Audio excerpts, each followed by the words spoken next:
So, yung first impression ko, ang alam ko lang kasi is conflict resolution. So, sabi ko, wala naman ako masyadong ka-conflict sa office. Feeling ko hindi ako makaka-relate kasi wala ako masyadong ka-conflict. With the specific part, pinaka nagustuhan ko would be the levels of the heart. Yun, kasi ang dami pala niyang levels, and then I'm very excited to learn more about yung desires ko. Kung ano yung nagpa-fire or nagpa-fuel dun sa mga actions ko. I would apply it. Mostly ang conflict ko kasi sa family. Sa husband ko, tsaka sa anak. So, I'm very excited to apply yung thanks din. Actually, it changed. Kasi di ba sabi ko, hindi naman ako masyadong affected. Pero, makikita, nare-realize ko na meron din pala akong ka-conflict.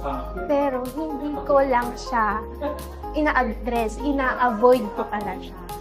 Or swept under the rug. So yun. So, yung program will be very helpful for me to understand the second person. Kung ano yung pinanggagalingan niya, how to understand him better. Very valuable yung learnings natin today. Babaon ko siya even with my personal life. Hindi lang siya ma-apply sa work. Pati sa lahat ng aspeto, kahit sa kalsada pa yan, may nakaalitan ka, ma-apply mo siya sa all aspects of life. Okay, this program is very deep and personal.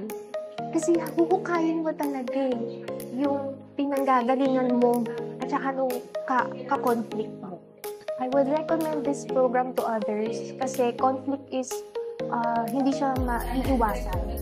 This is an approach na masosolve talaga yung mga conflict without yung aggression or parang peaceful way of resolving. So yung Clash Course Conflict Resolution Program ng Mind Hub will be very helpful to work in personal